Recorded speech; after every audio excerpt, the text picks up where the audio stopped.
தெய்வீக திருப்பாதத்திலே அர்ப்பணித்து ஜெபிப்போம். ஆண்டவர் இயேசுனுடைய அருளை பெற்று செல்வோம். அனைவரும் எழுந்து நிற்போம். திருப்பலியை தகுந்த முறையிலே ஒப்பு கொடுக்க நாம் செய்த குற்றங்களை நினைத்து பார்ப்போம். அவற்றுக்காக மனம் வருந்துவோம்.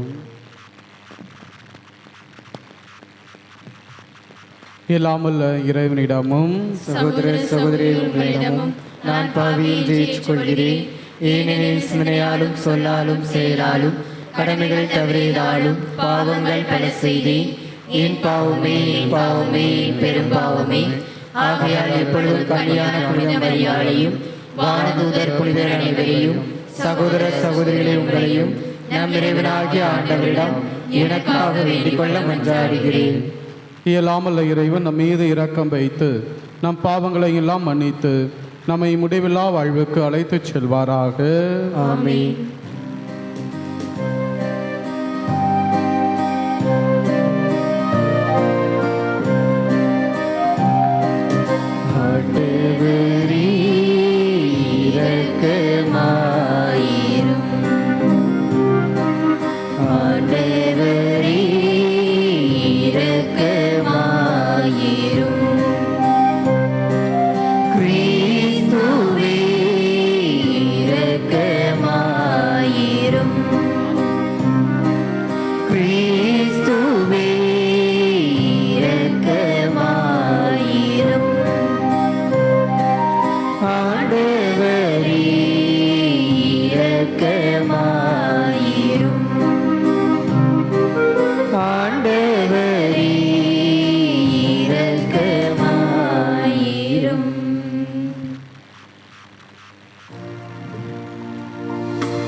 ஆற்றல் அனைத்தும் கொண்டு விளங்க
ஜெபிப்போமாக. எல்லாம் வல்ல இறைவா, புனிதமிக்க கன்னிமரியாவின் பாதுகாப்பின் கீழ் மகிழ்கிற நாங்கள் உம்மை பணிந்து வேண்டுகின்றோம்.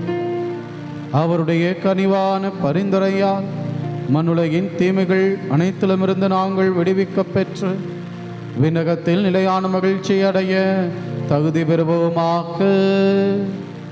உமோடும் தூயாவியாரின் ஒன்றிப்பில் இறைவனாய் என்றென்றும் வாழ்ந்து ஆட்சி செய்கின்ற எங்கள் ஆண்டவரும் உமது திருமகனுமாகிய இயேசு கிறிஸ்து வழியாக உம்மை மன்றாடுகின்றோம்.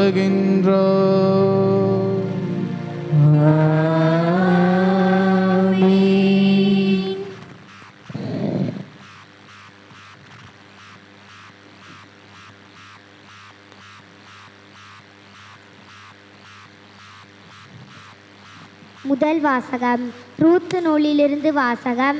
அதிகாரம் 2. இறை வார்த்தைகள் 12 மற்றும் 19 முதல் 20 முடிய. ரூத்து நூலிலிருந்து வாசகம். அதிகாரம் 2. இறை வார்த்தைகள் 4, 12 மற்றும் 19 முதல் 20 முடிய. சிறிது நேரம் கழித்து போவாசு பெத்லகேமில் இருந்து அங்கு வந்து சேர்ந்தார். அவர் அறுவடையாளர்களை நோக்கி, ஆண்டவர் உங்களோடு இருப்பாராக என்றார். அவர்களும், ஆண்டவர் உமக்கு ஆசி வழங்குவாராக என்றார்கள்.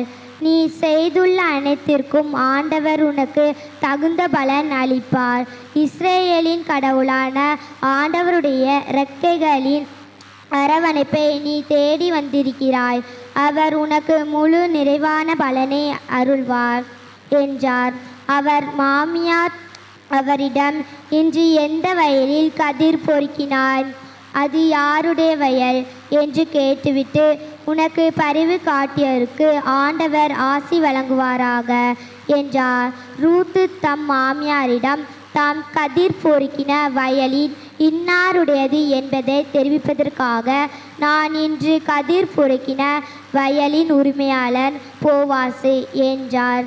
நகோமி அவரிடம், அப்படியா? வாழ்வோர்க்கும் இறந்தோர்க்கும் என்றும் பேரன்பு காட்டும் அவருக்கு ஆசி வழங்குவாராக என்றார். மேலும் அவர், போவாசு நமக்கு நெருங்கிய உறவினர், நம்மை காப்பாற்றும் கடமையுள் முறை உறவினருள் ஒருவர் என்றார். ஆண்டவர் வழங்கும் அருள்வாக்கு.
தலைமுறைகள் என்னை பேருடையாள் நின்றிடுமே.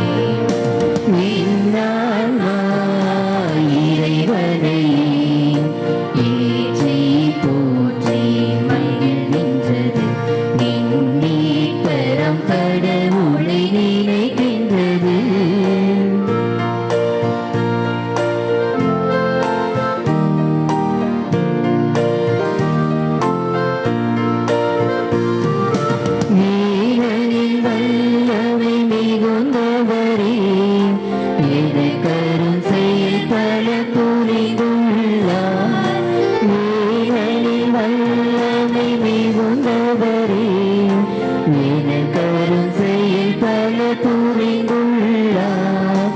அவர் தம் பெயரும் புனிதமாகும். அவர் தம் பெயரும் புனிதமாகும். அவரின் இரக்கமும் துணையாகும். நின்னானா இறைவனையே ஏற்றி போற்றி மகிழ்கின்றது. என் மீட்பராம் கடவுளை நினைக்கின்றது. நின்னானா இறைவனையே ஏற்றி போற்றி மகிழ்கின்றது. என் மீட்பராம் கடவுளை நினைக்கின்றது.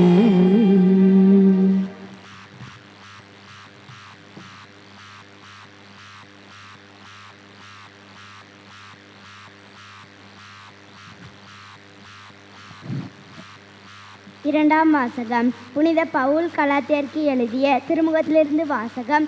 அதிகாரம் 1. இறை வார்த்தைகள் 1 முதல் 3 முடிய.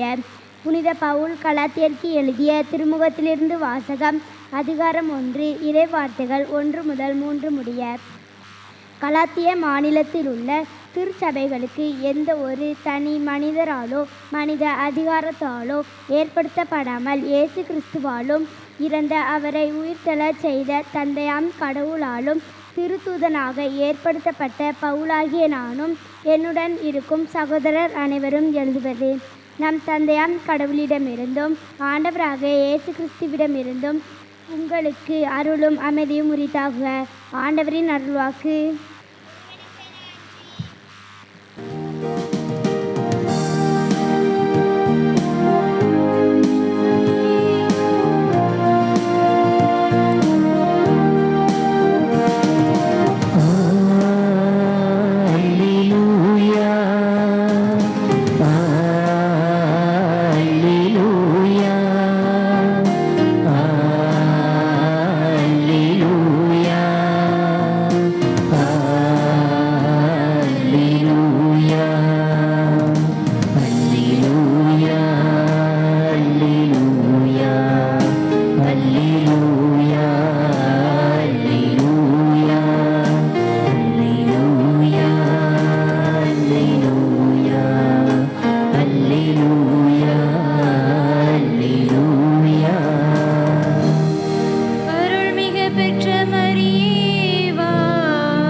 ஆண்டவர் உங்களோடு இருப்பாராக.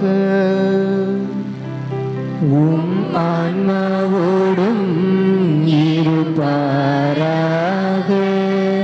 லூக்கா எழுதிய தூய நற்செய்தியிலிருந்து வாசகம். ஆண்டவரே மாட்சி உமக்கே.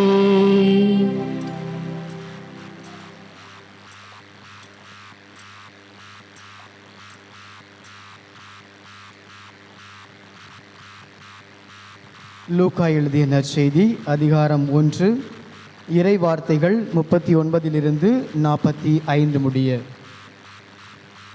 அக்காலத்தில் மரியா புறப்பட்டு யூதேய மலை நாட்டிலுள்ள ஓர் ஊருக்கு விரைந்து சென்றார். அவர் செக்கரியாவின் வீட்டை அடைந்து எலிசபெத்தை வாழ்த்தினார். மரியாவின் வாழ்த்தை எலிசபெத்து கேட்டபொழுது அவர் வயிற்றில் இருந்த குழந்தை மகிழ்ச்சியால் துள்ளிற்று. எலிசபெத்து தூய ஆவியால் முற்றிலும் ஆட்கொள்ளப்பட்டார். அப்போது அவர் உரத்த குரலில், பெண்களுக்குள் நீர் ஆசி பெற்றவர், உம் வயிற்றில் வளரும் குழந்தையும் ஆசி பெற்றதே. என் ஆண்டவரின் தாய் என்னிடம் வர நான் யார்? உம் வாழ்த்துரை என் காதில் விழுந்ததும் என் வயிற்றினுள்ளே குழந்தை பேருவகையால் துள்ளிற்று. ஆண்டவர் உமக்கு சொன்னதை சொன்னவை நிறைவேறும் என்று நம்பிய நீர் பேறு பெற்றவர் என்றார். ஆண்டவரின் அருள்வாக்கு.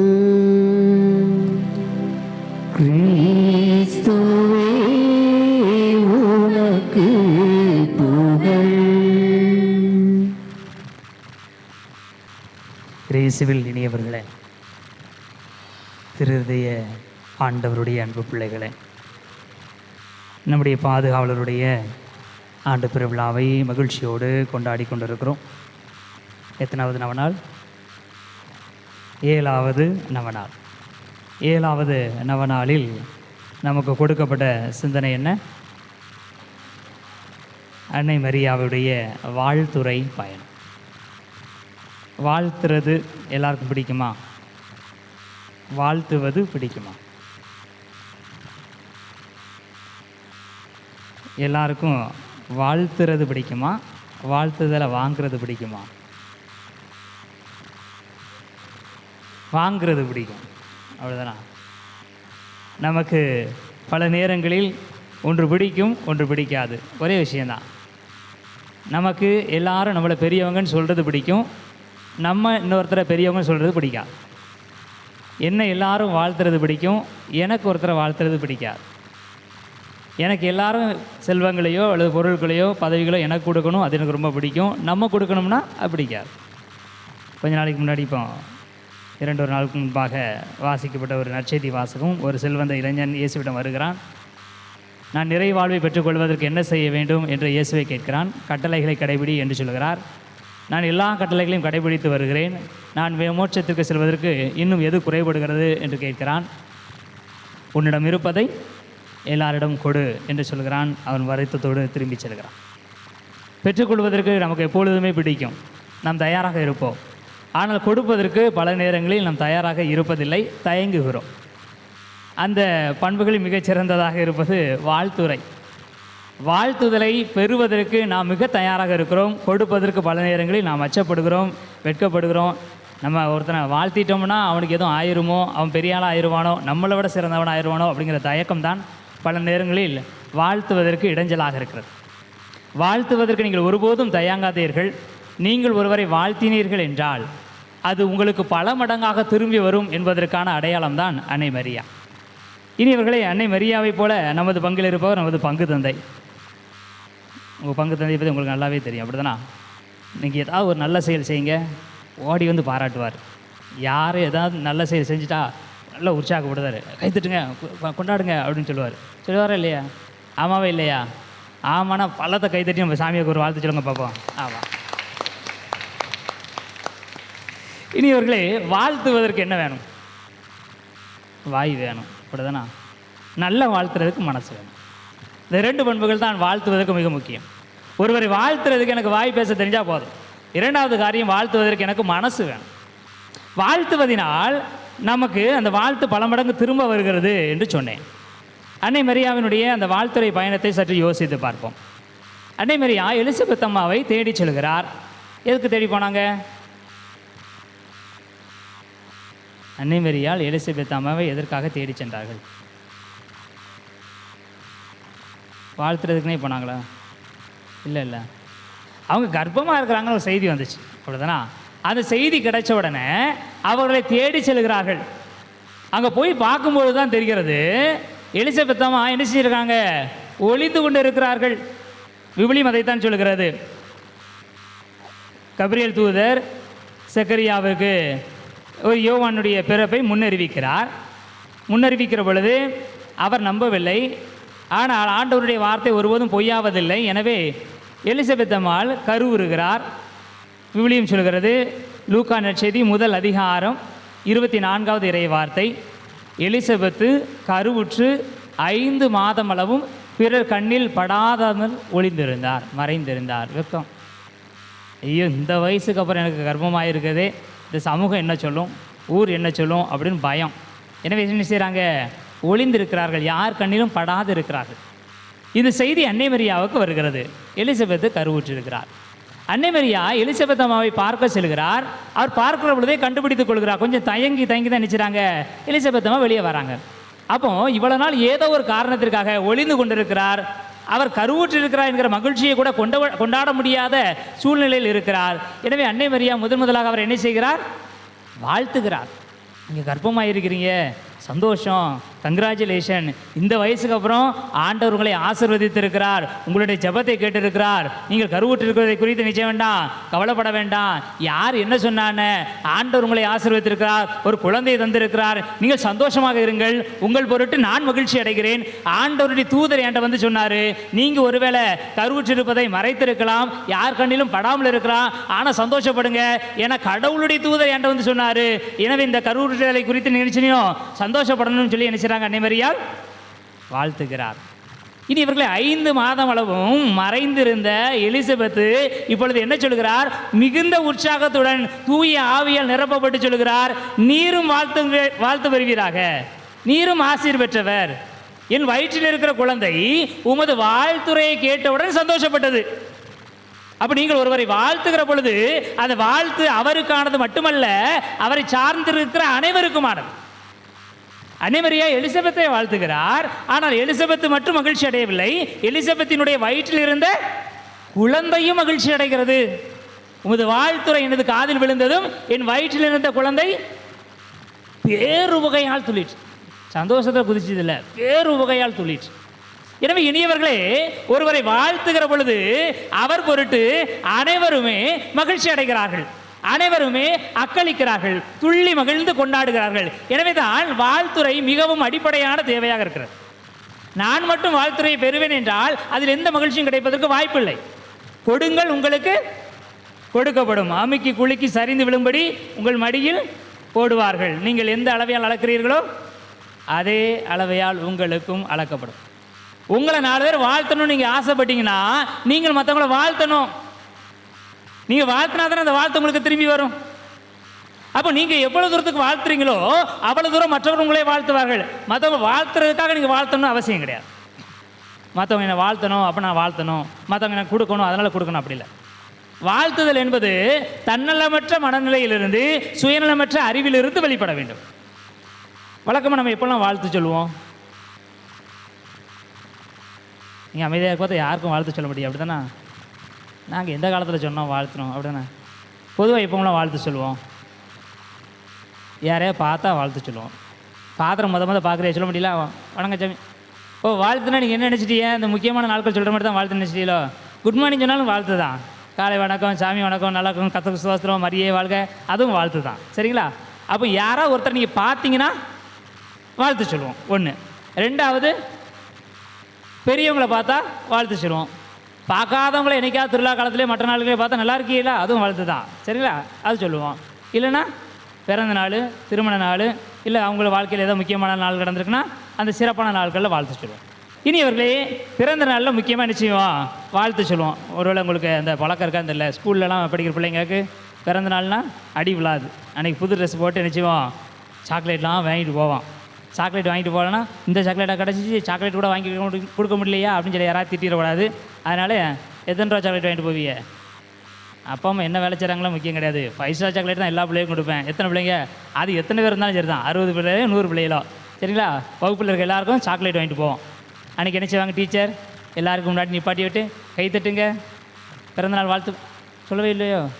பிறந்தநாள் வாழ்த்து பாடுங்க, ஹாப்பி பர்த்டேன்னு பாடுவாங்க. அதில் யாராவது ஒருத்தர் எழுப்பிவிட்டு அவங்கள பற்றி ஒரு 4 நல்ல வார்த்தை சொல்லுன்னு சொல்லுவாங்க. சொல்லியிருக்கீங்களா? அப்படிலாம் சொல்ல மாட்டாங்களோ? சாக்லேட் வம்பா போச்சே, என்ன கஷ்டப்பட்டு சாக்லேட் வாங்கிட்டு போய் நம்மளை 4 வார்த்தை நல்ல வார்த்தை கூட பேசலையே. ஆமாம், எங்கள் ஸ்கூல்லலாம் அப்படி பண்ணியிருக்கிறாங்க. அதில் நாங்கள் குறுமடத்தில் படிக்கும்பொழுது அந்த மாதிரி செய்வோம். அப்போ யாராவது ஒருத்தர் என்ன செய்யணும் அப்படின்னா, இன்றைக்கி பிறந்தநாளை கொண்டாடுகிற அந்த நபரை குறித்து 4 நல்ல வார்த்தை சொல்லணும். அது எப்படி இருக்குதோ இல்லையோ புகழ்ந்து பேசுவாங்க. பிரதர் எப்படின்னா, அந்த அண்ணன் எப்படின்னா, அந்த தங்கச்சி எப்படின்னான்னு சொல்லி நினச்சிவாங்க. ஊரில் இல்லாத கதையெல்லாம் சொல்லி அப்படிப்பட்டவர் இப்படிப்பட்டவர் என்று சொல்லி நினச்சிவாங்க. ரொம்ப புகழ்ந்து பேசுவாங்க. ஒரு முறை என்னுடைய சகோதரர், அருள் சகோதரர் ஆல்பர்ட் ஜோசப், திருநெல்வேலி சபையை சார்ந்தவர், நம்ம கல்வெட்டில் போட்டிருக்கலாம், கவுசாண்டால் வந்து திருமலர் திருப்பலி நிறைவேற்றினார் அப்படி போட்டிருக்கா கல்வெட்டில். கல்வெட்டு யாருமே பார்க்கவே இல்லையோ? கோயிலுக்கு முன்னாடி கல்வெட்டில் போட்டிருக்கும், அதிரியான் கவுசாண்டால் இந்த ஆலயத்தில் திருப்பலி நிறைவேற்றினார்னு. அந்த அதிரியான் கவுசாண்டால் தோற்றுவித்த சபையை சார்ந்தவர். ஒரு நாள் அவர்கிட்ட பேசிகிட்டு இருக்கும் பட்சத்தில் அந்த பிறந்தநாள் அதுவுமா எதுக்கு போட்டு பயங்கரமாக வாழ்த்து சொல்கிறாங்க. சில நேரங்களில் அவங்க வாழ்த்துறதை பார்க்கும்போது நமக்கே என்ன செய்ய வெக்கமாக இருக்குது. நம்மகிட்ட இல்லாத பண்புகளை கூட இருக்கிற மாதிரி சொல்கிறாங்க அப்படின்னு சொல்லி பேசிகிட்டு இருக்கும் பட்சத்தில் எங்கள் அண்ணன் சிரிச்சுக்கிட்டே ஒரு பதில் சொன்னார். வாழ்த்துறை என்பது என்ன அப்படின்னா, உன்ட்ட இருக்கிறத மட்டும் சொல்கிறது வேறு வாழ்த்து கிடையாது. அது வாழ்த்துதலாக இருக்கலாம், அது அங்கீகரிப்பாக இருக்கலாம். வாழ்த்துறை எதுக்கு சொல்கிறோம்னா 2 காரணத்துக்காக. முதலில் உன்னிடம் இருக்கிற நற்பண்புகளை குறித்து ஒருவர் சொல்லுவார் என்றால் அதை நீங்கள் வளர்த்து கொள்ள வேண்டும். ஒருவேளை உங்களை பார்த்து சொல்கிறார், இவர் அன்பானவர், மன்னிக்கக்கூடியவர், எல்லாரையும் ஏற்றுக்கொள்ளக்கூடியவர், உதவக்கூடியவர், இலகிய மனம் கொண்டவர், எப்பொழுதும் சிரித்த முகத்தோடு இருக்கக்கூடியவர் அப்படின்னு சொல்லி உங்களை ஒருத்தர் பாராட்டுறார் அப்படின்னு வச்சுருங்களேன். இப்போ இதில் அன்பானவனாக ஓரளவுக்கு வச்சுக்கலாம், மன்னிக்கிறதெல்லாம் செட் ஆகாது, எப்பவும் சிரிச்சிட்டு இருக்கதா, என் மூஞ்சி எப்பவுமே உருன்னு தான் இருக்கும் அப்படிலாம் நிறைய பண்புகள் இருந்துச்சுங்களேன். அப்போ உங்களை பற்றியான நேர்மறையான பண்புகள் சொல்லப்படும் பொழுது நீங்கள் என்ன செய்யணும், அதை வளர்த்துக்கிடணும். உங்களிடம் இல்லாத பண்புகளை சொல்லி ஒருத்தர் வாழ்த்துறார் அப்படின்னா என்ன செய்யணும், அதை உருவாக்கிக்கிடணும். அப்போ என்னுடைய சகோதரர் சொன்னது இந்த விஷயம்தான். உன்னிடம் இருக்கிற பண்புகளை ஒருவர் சொல்லி உன்னை வாழ்த்துகிறார் என்றால் அந்த பண்பை நீ வளர்த்தெடுக்க வேண்டும், அதை அதிகப்படுத்த வேண்டும். ஒருவேளை உன்னிடம் இல்லாத பண்பை சொல்லி ஒருவர் உன்னை வாழ்த்துகிறார் என்று சொன்னால் அந்த பண்பை நீ உருவாக்கி கொள்ள வேண்டும். எனவே வாழ்த்துதல் எதுக்கு சொல்லப்படுகிறது என்றால் இந்த 2 காரியத்திற்காக. ஒன்று, உன்னிடம் இருக்கிற பண்புகளை நீ வளர்த்து கொள்வது. 2வது, உன்னிடம் அந்த பண்புகள் இல்லை என்றால் அதை உருவாக்கி கொள்வது. எனவே வாழ்த்துதல் என்பது சும்மா சொல்லப்படுவது அல்ல. இனி இவர்களை நம்மிடம் இருக்கிற பண்புகளை வளர்த்து கொள்வதற்கோ அல்லது புதிய பண்புகளை உருவாக்கி கொள்வதற்கோ தான் இந்த வாழ்த்துரை கொடுக்கப்படுகிறது. அன்னை மரியா எலிசபெத்தை வாழ்த்துகிற பொழுது 5 மதமளவும் யார் கண்ணிலும் படாத எலிசபெத்து அந்த வாழ்த்துரை கேட்ட பிறகு எல்லார் கண்ணிலும் படும்படியாக வருகிறார். எனவே தான் தன்னுடைய குழந்தை பிறக்க போகிறது என்ற செய்தி எல்லாருக்கும் அறிவிக்கப்படுகிறது. கரெக்டாக குழந்தை என்னைக்கு பிறக்குதோ அன்னைக்கு உறவினர்கள் எல்லாருமே வருகிறார்கள். 5 மாதம் வரைக்கும் அவருக்கு குழந்தை கருவுற்றிருக்கிறார் என்பது யாருக்குமே தெரியவில்லை.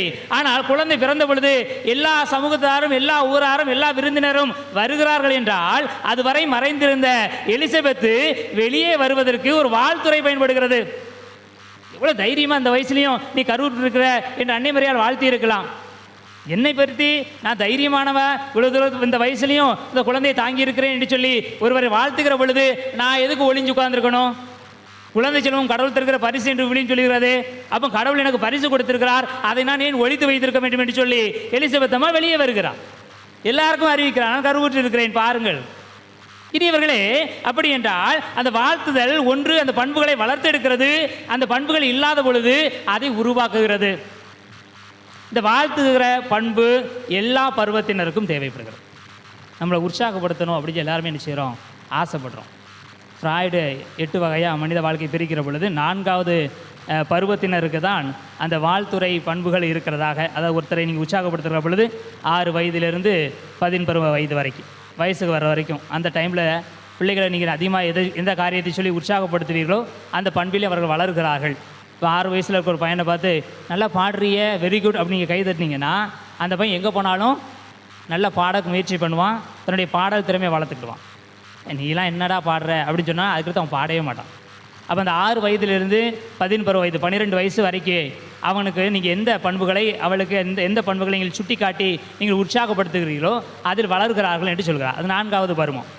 ஆனால் உண்மையை நம்ம யோசித்து பார்ப்போம் என்றால் எல்லா வயதினருக்கும் என்னை எவராவது ஒருவர் கவனித்து கொள்ள வேண்டும், என்னை யாராவது ஒருவர் பாராட்ட வேண்டும் என்கிற எண்ணம் இருந்து கொண்டே இருக்கிறது. பாராட்டப்படுகிற பொழுது நம்ம அந்த பண்பிலே வளர்ந்து கொண்டு இருக்கோம். ஆனால் அந்த பண்பை நம்ம எப்பொழுதுமே கடைபிடிக்கிறோமானா பெரும்பாலும் இல்லை. நான் தொடக்கத்தில் சொன்ன மாதிரி எல்லாரும் என்னை வாழ்த்தணும்னு ஆசைப்படுறோம், நம்ம யாரையுமே வாழ்த்துறதில்லை. எதுக்காக வாழ்த்தணும்? 2 பண்பு சொன்னேன். என்னதுக்கெலாம்? 1 கவனிக்கலையோ, அதை போட்டு ஏன் கவனிக்க சாமி, இன்றைக்கி பிரசங்கத்தை முடிங்க சாமி, அடுத்த வேலையை பார்க்கலாம். இனியவர்கள், முதலில் நம்மிடம் இருக்கிற பண்புகளை அதிகப்படுத்திக் கொள்வதற்கு, 2வது இல்லாத பண்புகளை உருவாக்கி கொள்வதற்கு. அப்போ உங்கள் வீட்டில் என் பிள்ளை என் பேச்சையே கேட்க மாட்டாங்கன்னு வச்சுங்களேன். நீங்கள் சொல்லுங்கள், எவ்வளோ நல்ல பிள்ளையாக இருக்கிற நீ, சரி நம்ம சொன்னதெல்லாம் கேட்குறிய அப்படி நீங்கள் பாராட்டினீங்கன்னா அந்த பாராட்டுறதுக்காகவாது அவன் என்ன செய்வான், நல்ல பிள்ளையாக மாறி ஆகணும். அப்படி தானே? ஆமாம் தானே? ஆமாம். அப்போ நீங்கள் ஒருத்தர் வாழ்த்த வேண்டிய அவசியம் இருக்கிறது. எதற்காக என்றால் என்னுடைய பிள்ளையை நற்பண்பில் நான் வளர்க்க வேண்டும் என்று சொன்னால் முதலில் நான் அவரை பாராட்ட வேண்டும். முதல்ல அவன் என் பிள்ளைனாலும் சொல்லணும்ல, என் பிள்ளை அப்படி செய்ய மாட்டான் அப்படின்னு சொல்லி ஊரில் சண்டை போட பதிலாக அந்த பிள்ளைகிட்ட போய் என் பிள்ளை தப்பு செய்வியா, நீ நல்ல பிள்ளைல, நீ நல்ல பேரத்தை தானே பேசுவே, நீ 4 பேர் நல்லா அன்போடு தானே பழகுவே, நல்லா ஹோம்ஒர்க் முடிப்பல்ல, நல்லா ஸ்கூலுக்கு போவல, நல்ல ட்ரெஸ் போடுவல அப்படின்னு சொல்லி பாராட்டுங்க. அப்படி உங்கள் பிள்ளையை நீங்கள் வாழ்த்துறீங்க அப்படின்னா, உற்சாகப்படுத்துறீங்கன்னு சொன்னால் அவன் அவள் அந்த பண்பிலே வளர முயற்சி செய்வார். ஒருவேளை அந்த பண்பு இருந்துச்சுன்னா அது வளர்த்து கொள்வாள், இல்லை என்றால் அந்த பண்பை உருவாக்கி கொள்வார். அப்போ எதற்காக முதல் வாழ்த்த வேண்டியிருக்கிறது? அந்த பண்புகளை வளர்த்தெடுப்பதற்கு. வாழ்த்துக்கிற பொழுது ஒருவர் அங்கீகரிக்கப்படுகிறார். இவன் நல்லா பாடுறான், நல்லா பேசுகிறான், நல்லா ஓடுறான், நல்லா ஆடுறான், நல்ல பழக்கங்களை செய்கிறான், 4 பேருக்கு நல்லா உதவி செய்கிறான் என்று சொல்லி ஒருவனை, ஒரு பையனை, ஒரு பெரிய ஆட்களை நாம் சொல்லுகிற பொழுது முதலில் அவர்கள் செய்கிற செயல் அங்கீகரிக்கப்படுகிறது. இரண்டாவது, அவர் மாட்சிப்படுத்தப்படுகிறார். தான் செய்த அல்லது தான் வாழ்ந்த வாழ்க்கைக்காக, தான் செய்த நல்ல செயல்களுக்காக அவர் பாராட்டப்படுவதால் அவர் மாட்சிப்படுத்தப்படுகிறார். மூன்றாவது, அந்த பாராட்டு அந்த மனிதருக்கு அந்த நல்ல செயலை இன்னும் புதிய ஆற்றலோடு செய்ய வேண்டும் என்கிற உற்சாகத்தை, ஊக்கத்தை கொடுக்கிறது. அடுத்ததாக அவரை உள்ளம் மகிழச் செய்கிறது. நம்முடைய செயல்களை பார்த்து 4 பேர் பாராட்டினாங்க, ஒருத்தராவது வந்து நல்லா செஞ்சோம் அப்படின்னு சொல்லி சொன்னாங்க என்கிற மகிழ்ச்சி இன்னும் அவரை சிறந்த மனிதனாக மாற்றும். இனி இவர்களே, பாராட்டுவதில் பல வகை இருக்கிறது, வாழ்த்துவதில் பல வகை இருக்குது. அதில் நல்ல வாழ்த்து இருக்குது, வஞ்ச புகழ்ச்சி இருக்குது. வஞ்ச புகழ்ச்சி தெரியும் தானே? இந்த சாடையாக சொல்கிறது, இந்த இருக்கார்ல பெரிய மனுஷன் அப்படின்னு சொன்னால் என்ன அர்த்தம்? வாழ்த்துறதா வஞ்ச புகழ்ச்சியா? தெரியாதுன்னு. ஆமாம், வஞ்ச புகழ்ச்சி. இவர் பெரிய மனிதர் அப்படிங்கிறது இயல்பாக சொல்கிறது. இந்த இருக்கார்ல இவர் பெரிய மனுஷன் அப்படின்னு நம்ம சொல்கிற டோன்லேயே, அந்த ஒளியிலே நம்ம நினச்சிடலாம் வாழ்த்துறானா, சாடையாக பேசுகிறானா, அல்லது நம்மளை என்ன செய்கிறான், கிண்டல் பண்ணுறானா கண்டுபிடிச்சிடலாம். ஆனால் வாழ்த்து எப்பொழுதுமே நேர்மறையானதாக இருக்க வேண்டும். அதனால தான் சொன்னேன், வாழ்த்துறதுக்கு வாய் இருந்தாலும் நல்ல வாழ்த்தை சொல்வதற்கு மனம் இருக்க வேண்டும். உங்களுக்கு நல்ல மனம் இருக்கும் என்று சொன்னால் உங்கள் வாய் வழியாக ஒருவரை உண்மையாக நீங்கள் புகழ்வீர்கள், உண்மையாக நீங்கள் வாழ்த்துவீர்கள். உண்மையாக வாழ்த்துகிற பொழுது அது அவருக்கு ஆற்றல் கொடுக்கிறது. ஏற்கனவே சொன்ன மாதிரி அது அவரை அங்கீகரிக்கிறது, மன மகிழ்ச்சி அடைய செய்கிறது, அவருக்கு மதிப்பை கொடுக்கிறது. 4வது, புதிய உத்வேகத்துடன், புதிய ஆற்றலுடன் அவர் அந்த பணியை மீண்டும் மீண்டும் சிறப்பாகவும் தேர்ந்ததாகவும் நல்ல முறையிலும் செய்வதற்கு அவரை உற்சாகப்படுத்துகிறது. அன்னை மரியா எலிசபெத் அம்மை வாழ்த்துகிறார் என்றால் அந்த பண்பு எலிசபெத் அம்மாவுக்கு புதிய ஆற்றலை கொடுத்தது. இதை முதல் வாசகத்தை நான் பார்த்தோம். முதல் வாசகத்தை கவனிச்சீங்களா? எந்த நூலிலிருந்து எடுக்கப்பட்டது? ரூத் நூலிலிருந்து எடுக்கப்பட்டது. ரூத் நூலில் யாரை வாழ்த்துகிறார்? போவாசு தன்னுடைய பணியாளர்களை வாழ்த்துக்கிறார். போவாசு யார்? உடைமையாளர், முதலாளி. முதலாளி தன்னுடைய தொழிலாளியை வாழ்த்துகிறார். இன்னும் இவர்கள் எவ்வளோ முக்கியமான ஒரு பண்பு பாருங்கள். பல நேரங்களில் நம்ம கை நீட்டி யாராவது நம்மளை சம்பளம் வாங்கினோம்னா சம்பளம் வாங்குறவங்க வாழ்த்து சொல்லுவோமா? இயேசுவே தன்னுடைய பணியாளர்களிடம், சீடர்களிடம் சொல்லுகிற பொழுது, நீங்கள் செய்த செயலுக்காக யாரும் உங்களை வாழ்த்த போவதில்லை, அப்படி வாழ்த்த வேண்டிய அவசியமும் இல்லை. நீங்கள் செய்கிற ஒரு நல்ல செயல் செய்துவிட்டு நீங்கள் என்ன சொல்ல வேண்டும்? நாங்கள் பயனற்ற பணியாளர்கள், எங்களுடைய பணியைத்தான் செய்தோம் என்று சொல்லுங்கள் என்று சொல்கிறார். அப்போ ஒரு முதலாளி தொழிலாளியை வாழ்த்த வேண்டிய அவசியம் இல்லை, வாழ்த்த வேண்டிய கடமை இல்லை என்று சொல்கிறார். ஆனால் போவாசு பாருங்கள், ஒரு முதலாளி தன்னுடைய தொழிலாளியை பார்க்கிற பொழுது அவர் முதலில் வாழ்த்து சொல்கிறார். ஆண்டவர் உங்களை ஆசீர்வதிப்பாராக, ஆண்டவர் உங்களோடு இருப்பாராக. பணியாளர்கள் பதிலுக்கு என்ன சொல்கிறாங்க? ஆண்டவர் உமக்கு ஆசி அளிப்பாராக. இனி இவர்களே, வழக்கமாக ஒரு முதலாளி வந்தால் தொழிலாளி தான் நினச்சிவான் குட் மார்னிங் சார் அப்படின்னு சொல்லுவான். அப்போ முதலாளி பதிலுக்கு நினச்சிவார் குட் மார்னிங் அப்படின்னு சொல்லுவார், இல்லைனா தலையாட்டுவார், போவார். ஆனால் இங்கு பாருங்கள், முதலில் முதலாளி வாழ்த்து சொல்கிறார், ஆண்டவர் உங்களோடு இருப்பாராக. அதற்கு பிற்பாடு தொழிலாளிகள் என்ன சொல்கிறாங்க? ஆண்டவர் உமக்கு ஆசி அளிப்பாராக. அதான் தொடக்கத்தில் சொன்னேன், நீங்கள் எதை கொடுப்பீர்களோ அது உங்களுக்கு பன்மடங்காக திரும்பி வரும். போவாசு உங்களோடு ஆண்டவர் இருப்பாராக என்று சொல்கிறார். அவங்க என்ன சொல்கிறாங்க பதிலுக்கு? ஆண்டவர் உமக்கு ஆசி அளிப்பாராக. ஆண்டவர் இன்னும் ஆசீர்வதிக்க, அவர் ஏற்கனவே பெரிய செல்வந்தர், இன்னும் ஆண்டவர் ஆசீர்வதிக்குன்னு சொல்லி எல்லாரும் சொல்லுகிற பொழுது அது எவ்வளவு சிறந்த ஆசீர்வாதமாக இருக்கிறது. எனவே தான் இனியவர்களை நாம் வாழ்த்து சொல்ல வேண்டியிருக்கிறது, மற்றவருக்கு புகழ வேண்டியிருக்கிறது, மற்றவர்களை உற்சாகப்படுத்த வேண்டியிருக்கிறது. ஏனென்றால் அது நமக்கே பல மடங்கான ஆசீர்வாதத்தை கொண்டு வரும். அன்னை மரியா நமக்கு சிறந்த உதாரணத்தை கற்றுக் கொடுக்கிறார். நம்முடைய ஆண்டவர் போகிற இடம்லாம் எல்லாரையும் புகழ்ந்து பேசுகிறார். அப்படி தானா? சொன்னாரா இல்லையா? யாரையும் பாராட்டி பேசவே இல்லையோ? சின்ன பிள்ளைங்க வராங்க, ஒரு உதாரணத்துக்கு சின்ன பிள்ளைங்களை என்ன செய்கிறாங்க? சீடர்கள் தடுக்கிறாங்க, ஏசு பக்கத்தில் போகக்கூடாது, நாங்கள் நிப்பாட்டி வைப்போம் அப்படின்னு. வர சொல்லுங்கள். சின்ன பசங்களுக்கு ஒன்றும் தெரியாதுன்னு சொல்லாதீங்க, அவர்களிடம்தான் விண்ணரசு இருக்கிறது. அவர்கள் தான் விண்ணரசுக்கு தகுதியானவர்கள் அப்படின்னு சொல்லி யார் தடுக்கப்படுகிறார்களோ, யார் சின்ன பிள்ளைங்களோ, அவங்களால எனக்கு எந்த பிரயோஜனமும் இல்லையோ அவர்களை கூட ஆண்டவர் என்ன செய்கிறாரு, சின்ன பிள்ளைங்களை வர சொல்லுங்கள், அவங்க தான் பெரிய ஆட்கள்னு சொல்லி கட்டி தழுவி முத்தமிட்டு அவர்களுக்கு ஆசீர்வாதங்கள் கொடுக்குறார். ஒரு சிறு குழந்தைகளுக்கு கடவுள் ஆசீர்வாதத்தை கொடுக்கிறார் என்றால், வாழ்த்துகிறார் என்றால், எத்தனை பேர் தன்னுடைய வாழ்க்கையில் வாழ்த்தி உற்சாகப்படுத்தி இருப்பார். சக்கையு இயேசுவை பார்க்க வேண்டும் என்று ஆசைப்படுகிறான். வா சக்கையு, நீ என் ஃப்ரெண்டு, அவன் வீட்டில் நீங்கள் சாப்பிட போகிறேன், ஊரில் இருக்கவன் ஒன்று பாவின்னு சொன்னால் சொல்லிட்டு போகிறான், ஆனால் நான் உன்னை தேடி வருகிறேன், உன்னை தான் பார்க்க வந்தேன், இன்றைக்கி உன் கூட தான் சாப்பிட போகிறேன், உன் வீட்டில் தான் தங்க போகிறேன். எவ்வளோ பெரிய மதிப்பளிக்கிற செயல்! அதனால தான் சக்கையு, நான் இன்னும் என்னுடைய வாழ்க்கையே மாற்றிக் கொள்கிறேன்கிறான். சக்கையு இறங்கி வா, உன் வீட்டில் சாப்பிட போகிறேன் அப்படிங்கிற அந்த வாழ்த்து சொல் அவனுடைய வாழ்க்கையை அவனுடைய குடும்பத்திற்கு முழுவதற்குமே மீட்பு கொடுப்பதாக மாறியது. ஒவ்வொரு இடத்திலும் இயேசுனுடைய நடவடிக்கைகளை, இயேசுனுடைய செயல்பாடுகளை, இயேசுனுடைய வார்த்தைகளை நீங்கள் பார்ப்பீர்கள் என்றால் மற்றவர்களை உற்சாகப்படுத்த அல்லது புதிய வாழ்க்கைக்கு அவர்களை உந்தி தழுவக்கூடிய சொற்களாக இருக்கிறது.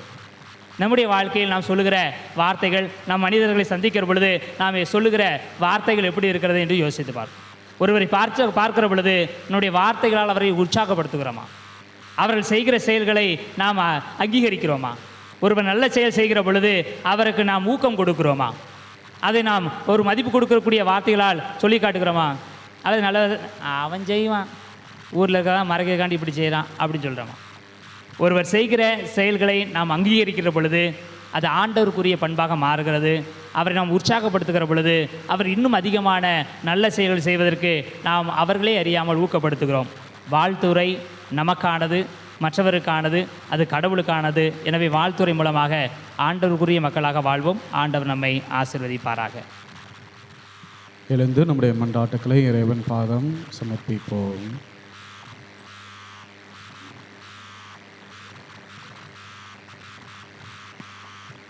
வழிகாட்டும் கலங்கனே விளக்கமே என் இறைவா, என் திராவையை வழிநடத்தும் திருத்தந்தை, ஆயர்கள், குருக்கள், இருபால் துறவியர் ஆகியோர் ஒவ்வொருவரையும் பாதம் சுவர்களை பின்பற்றி உம்மை போல ஆயர்களாய் சிறந்து விளங்க விருப்பப்படி நடக்கும் மக்களாய் அவர்களை மாற்றிட நீர் அருள் தர வேண்டும் என்று இறைவானோம். ஆண்டவரே, எங்கள் மன்றாட்டை கேட்டருளும். நாட்டின் சுடரொளியே இறைவா, அமைதி நிலவ ஜெபிக்கின்றோம். போராட்டங்களையும் வன்முறைகளையும் கொலைகளும் கொள்ளைகளும் பெண்களுக்கு எதிரான அநீதிகளும் ஒவ்வொரு நாளும் அதிகரித்து கொண்டிருக்கின்ற எம் நாட்டில் அன்பு அமைதி நிலவ வேண்டும் என்று இறைவா மன்றாடுகிறோம். ஆண்டவரே, எங்கள் மன்றாட்டை கேட்டருளும். அன்பே உருவான எம் இறைவா, இன்றைய மாணவர்களுக்கு பணக்காரனாக ஆக வேண்டும் என்னும் எண்ணத்தை ஊட்டும் கல்வியும் அடுத்தவர்களை அதிகாரம் செலுத்தும் ஆணவத்தை உருவாக்கும் கல்வியும் தரப்படுகின்றன. ஆனால் இந்த சமூகமானது பிறரை அன்பு செய்யவும் பிறருக்கு பணிபுரியவும் கற்றுத்தரும் கல்வியை அருள் தர வேண்டும் என்று இறைவாமை. ஆண்டவரே, எங்கள் மன்றாட்டை கேட்டருளும். கருணையின் மறுவடிவமே எம் இறைவா, இன்றைய நவநாள் விழாவினை சிறப்பிக்கும் எம் பள்ளி மாணவிகளுக்காக ஜெபிக்கின்றோம். இவர்கள் கல்வியிலும் ஒழுக்கத்திலும் ஞானத்திலும் தெய்வ பயத்திலும் சிறந்து விளங்கவும் புன்னகை தவழ்ந்த முகத்தோடு அனைவருடனும் அன்பாக பழகக்கூடிய இவர்கள் இன்று போல் என்றும் மகிழ்வோடு வாழ நீர் அருள் தர வேண்டுமென்று இறைவாமை மன்றாடுகிறோம். நம்பிக்கையின் நங்கூரமே எம் இறைவா, எமது பங்கு தந்தையோடு இணைந்து இன்றைய நாளின் திருப்பலியை நிறைவேற்றி தந்த குருக்கள் அனைவருக்காகவும் ஜெபிக்கின்றோம். அழைத்த நீர் தலைகுனிய விடுவதில்லை. அழைத்த நீர் நம்பிக்கைக்கு உரியவர் என்று உம்மை நம்பி வந்துள்ள அவர்களுக்கு நீரே தாயும் தந்தையுமாக இருந்து அவர்களை பாதுகாத்து பராமரித்திட வேண்டுமென்று இறைவாமை மன்றாடுகிறோம். நீயே ஆசியாக விளங்குவாய் என்று மொழிந்த எம் இறைவா, எம் ஊரில் உள்ள ஒவ்வொரு குடும்பங்களுக்காகவும் ஜெபிக்கின்றோம். எம் ஊருக்கு நல்ல மழையை தந்து விவசாயமும் கால்நடைகள் செழிக்கவும் குடும்பங்களில் நடக்கவிருக்கும் சுபகாரியங்கள் ஆசீர்வதிக்கப்படவும் எல்லா வளமும் நலமும் பெற்று வாழ வேண்டும் என்று இறைவா உம்மை மன்றாடுகிறோம். ஆண்டவரே எங்கள் மன்றாட்டை கேட்டருளும். நம் ஒவ்வொருவருடைய தனிப்பட்ட விண்ணப்பங்களையும் இறைவன் பாதம் மௌனமாக ஒப்பு கொடுத்து ஜெபிப்போம்.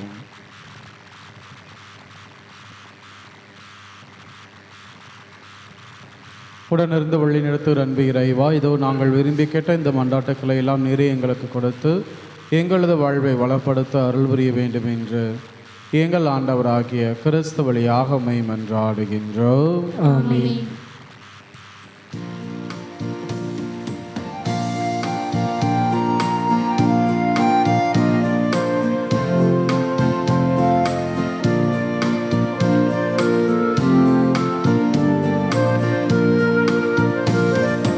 என்னை உமக்களித்தேன், அந்த நன்மை சுவைத்தேன், என்னையே இழந்து விட்டேன். இயேசுவை ஏற்றிட வேண்டுகிறேன். என்னை உமக்களித்தேன், அந்த நன்மை சுவைத்தேன், என்னையே இழந்து விட்டேன். இயேசுவை ஏற்றிட வேண்டுகிறேன்.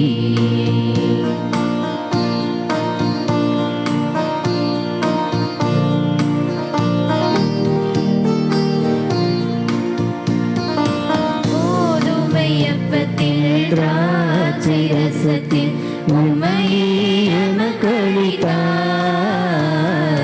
கோதுமை அப்பத்தில் திராட்சை ரசத்தில் உம்மையே எமக்களித்தாய்.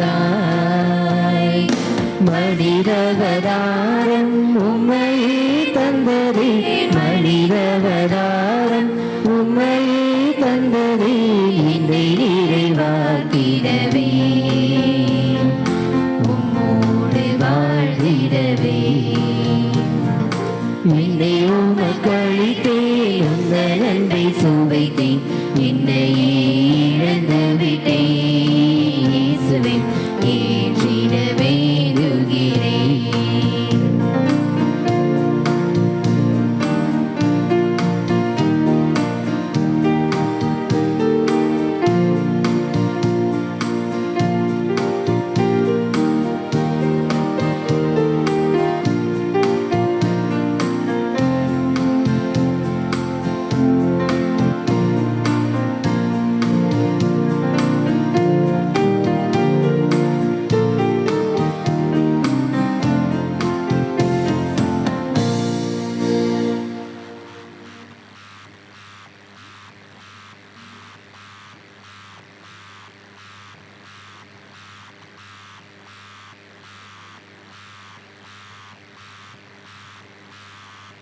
அன்புமிக்கவர்களே, என்னுடைய இது உடைய மன இந்த பலி இயலாமல்ல இறைவனுக்கு ஏற்றதாகும்படி ஜெபியுங்கள். ஆண்டவர் தமது பேரின் புகழ்ச்சிக்காகவும் மாட்சிக்காகவும் நமது நன்மைக்காகவும் புனித திரு அவை அனைத்து நலனுக்காகவும் உமது கையிலிருந்து இப்பலியை ஏற்றுக்கொள்வாராக. ஆண்டவரே, கடவுளின் தாயும் எங்கள் அன்னையுமான கன்னிமரியாவின் நினைவு கொண்டாட்டத்தில் உமது நம்பிக்கையாளரின் மன்றாட்டுக்களை காணிக்கைகளையும் கண்ணோக்கியருளும். அதனால் இவை உமக்கு ஏற்புடையவையாகி உமது மன்னிப்பின் உதவி எங்களுக்கு பெற்றுத் தருவனவாக. எங்கள் ஆண்டவராகிய கிறிஸ்து வழியாக உம்மை மன்றாடுகின்றோம்.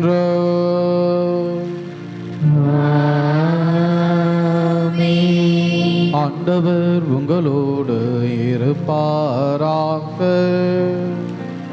உம்மான்மாவோடும் இருப்பாராக. இதயங்களை மேலே எழுப்புங்கள். ஆண்டவரிடம் எழுப்பியுள்ளோம். நம் இறைவனாகிய ஆண்டவருக்கு நன்றி கூறுவோம்.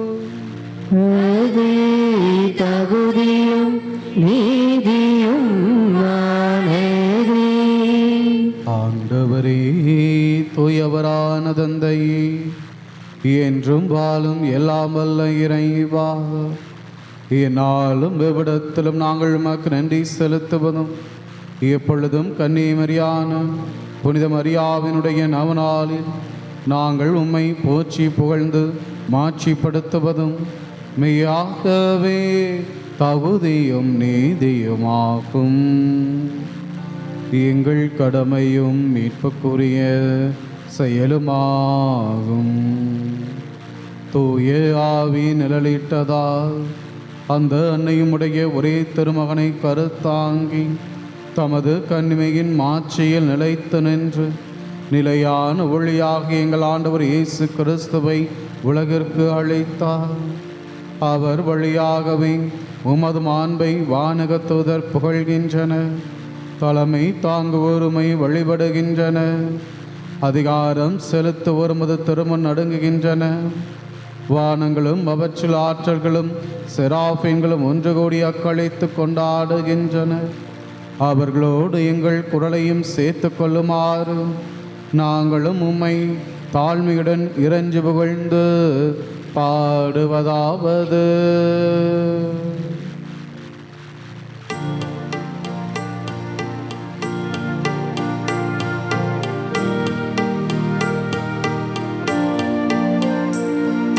தூயவர் தூயவர் தூயவர் வான்படைகளின் கடவுளமாண்டவர்.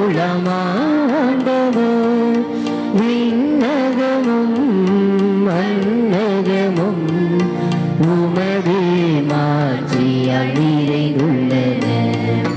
உன்னதங்களிலே ஓசன்னா, உன்னதங்களிலே ஓசன்னா.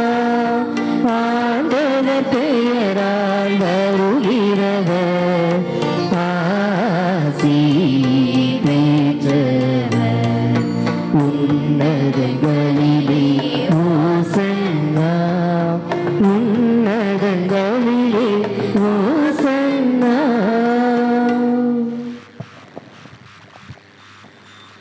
ஆண்டவரே, நீர் மெய்யாகவே தூயவர், தூய்மை அனைத்திற்கும் ஊற்று.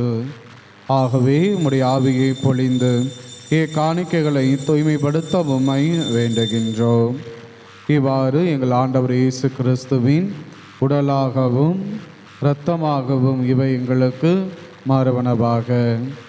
அவர் பாடுபட உளம் கனிந்து தம்மை கையளித்த போது அப்பத்தை எடுத்து நன்றி செலுத்தி அதை பெற்று தம் சீடர்களுக்கு அளித்து அவர் கூறியதாவது: அனைவரும் இதிலிருந்து பெற்று உண்ணுங்கள், ஏனெனில் இது உங்களுக்காக கையளிக்கப்படும் என் உடல்.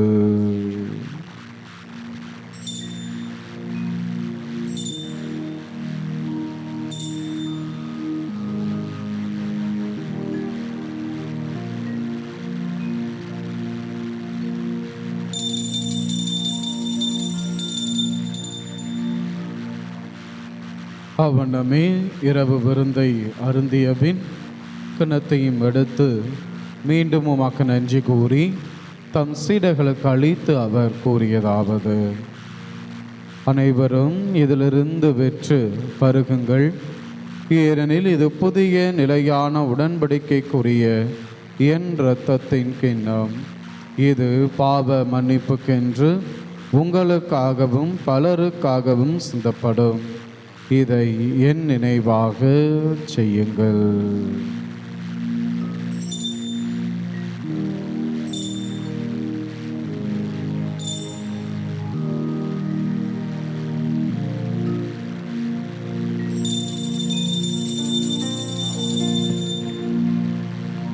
நம்பிக்கையின் மறைபொருள். ஆண்டவரே, நீர் வருமளவும் உமது இறப்பினை அறிக்கையிடுகின்றோ, உமது உயிர்ப்பினையும் எடுத்துரைக்கின்றோ. ஆகவே ஆண்டவரே, நாங்கள் கிறிஸ்துவின் இறப்பினையும் உயிர்ப்பினையும் நினைவு கூர்ந்து வாழ்வுதரும் அப்பத்தையும் மீட்பளிக்கும் கிண்ணத்தையும் மக்கு ஒப்பு கொடுக்கின்றோம். உம் திருமுன் நின்று மக்கு ஊழியம் புரிய தகுந்தவர்கள் என எங்களை ஏற்றுக்கொண்டே, எனவே உமக்கு நன்றி செலுத்துகின்றோம். மேலும் கிறிஸ்துவின் உடலிலும் இரத்தத்திலும் பங்கு கொள்ளும் எங்களை தூய் ஆவியார் ஒன்று சேர்க்க வேண்டும் என உம்மை தாழ்மையுடன் மன்றாடுகின்றோம். ஆண்டவரே, உலகெங்கும் பரவியிருக்கும் உமது திரு அவையை நினைவு கூர்ந்தருளும். எங்கள் திருத்தந்தை பிரான்சிஸ், எங்கள் ஆயர் அந்தோணிசாமி, எல்லா திருநிலையினர் ஆகிய அனைவரோடும் உமது திரு அவை அன்பில் நிறைவு பெறச் செய்தருளும். தந்தையே, இன்றைய நாளில் இந்த திருப்பலியை ஒப்புக்கொடுத்து ஜெபிக்கக்கூடிய எமது பள்ளி மாணவ செல்வங்களையும் கிளை கிராம மக்களையும், இன்றைய நாளில் திருப்பலியை கருத்து ஜெபிக்கக்கூடிய எல்லா குடும்பத்தாரையும், அது வழிபடுத்த முன்பாக நம்பிக்கையோடு ஜெபிக்கக்கூடிய எல்லா மக்களையும் நிறைவாக ஆசீர்வதித்தருளும். உயிர்த்திலும் இது நோக்குடன் தொழில்களும் எங்கள் சகோதர சகோதரிகளையும் இறந்த அனைவரையும் இரக்கத்தோடு நினைவு கூர்ந்து உமது திருமுக ஒளி நேற்றரலாம். எங்கள் அனைவர் மீது இரக்கமாயிரும். கடவுளின் கன்னி தாயான புனித மரியா, அவருடைய அன்பு கணவரான சூசையப்பர், புனித திருத்தூதர்கள், இவ்வுலகில் உமக்கு வந்தவராக இருந்தோர் ஆகிய புனிதர் அனைவருடனும் நாங்கள் இலைவாழ்வில் பங்கு கொள்ளும் தகுதி பெற்று உம் திருமகன் இயேசு கிறிஸ்து வழியாக உம்மை புகழ்ந்தேத்து வரமருள உம்மை மன்றாடுகின்றோம்.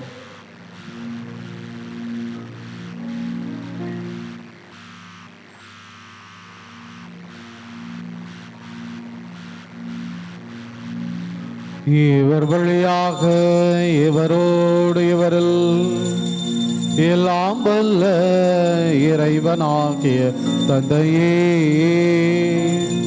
தூய ஆவியாரின் ஒன்றிப்பில் எல்லா புகழும் மாட்சியும் என்றென்றும் உமக்கு உரியதே.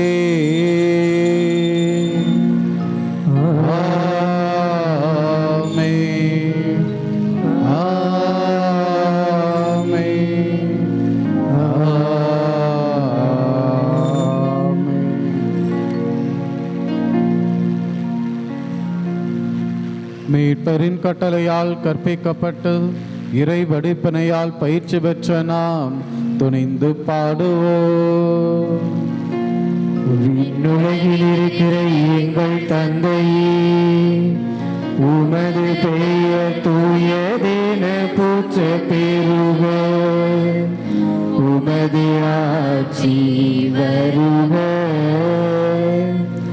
உமது திருவுளம் விண்ணுலகில் நிறைவேறுவது போல மண்ணுலகிலும் நிறைவேறுக. எங்கள் அன்றாட உணவை இன்று எங்களுக்கு தாரும். எங்களுக்கு எதிராக குற்றம் செய்வோரே நாங்கள் மன்னிப்பது போல எங்கள் குற்றங்களை மன்னியும். எங்களை சோதனைக்கு உட்படுத்தாதேயும், தீமையிலிருந்து எங்களை விடுவித்தருளும். ஆண்டவரே, தீமை அனைத்திலுமிருந்து எங்களை விடுவித்து எங்கள் வாழ்நாளில் அமைதி கனியுடன் அருளவும்மை மன்றாடுகின்றோம். உமது இரக்கத்தின் உதவியால் நாங்கள் பாவத்திலிருந்து எப்போதும் விடுதலை பெற்று யாதொரு கலக்கமுமின்றி நலமாயிருப்போமாக. நாங்கள் எதிர்நோக்கி இருக்கும் பேரின்பத்துக்காகவும் எம் மீட்பராகிய இயேசு கிறிஸ்துவின் வருகைக்காகவும் காத்திருக்கின்றோம்.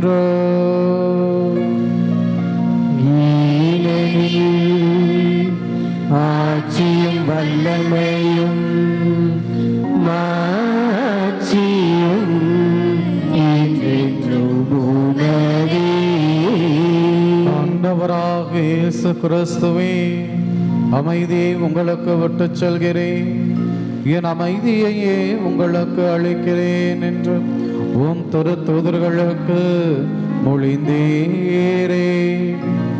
எங்கள் பாவங்களை பாராமல் உமது துறவையின் நம்பிக்கை கண்ணோக்கி உமது திருவுளத்திற்கு ஏற்ப அதற்கு அமைதியும் ஒற்றுமையும் அளித்தருள்வீராக. என்றென்று வாழ்ந்து ஆட்சி செய்கின்றவர் நீரே.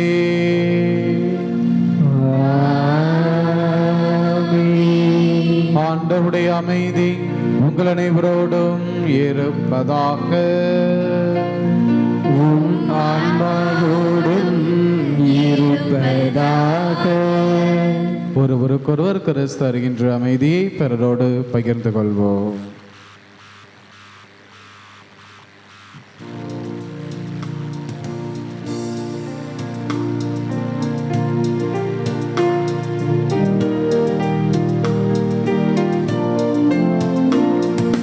உலகின் பாவம் போக்கும் இறைவனின் திரு செம்மறியே இரக்கம் வையும். உலகின் பாவம் போக்கும் இறைவனின் திரு செம்மறியே இரக்கம் வையும். உலகின் பாவம் போக்கும் இறைவனின் திரு செம்மறியே எனக்கு அமைதி தந்தருளும். இதோ இறைவனின் செம்மறி, இவரை இந்த உலகினுடைய பாவங்களை எல்லாம் போக்குகின்றவர். இந்த செம்மறியின் விருந்துக்கு அழைக்கப்பட்ட நாம் அனைவரும் பேறு பெற்றோர். தேவரே, இனத்தில் எழுந்தல நான் தகுதியேற்றவன், ஆனாலும் ஒரு வார்த்தை மட்டும் சொல்லியறலும் எனது ஆன்மா நலமுடையும். கிறிஸ்துவின் திருவுடல் திருத்திறமை காத்து நித்திய வாழ்வளிப்பதாக.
பெறுவோமாக.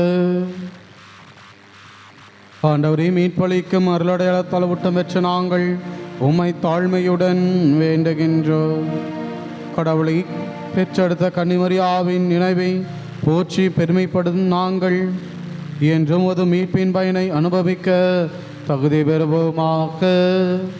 எங்கள் ஆண்டவராகிய கிறிஸ்து வழியாக உம்மை மன்றாடுகின்றோம்.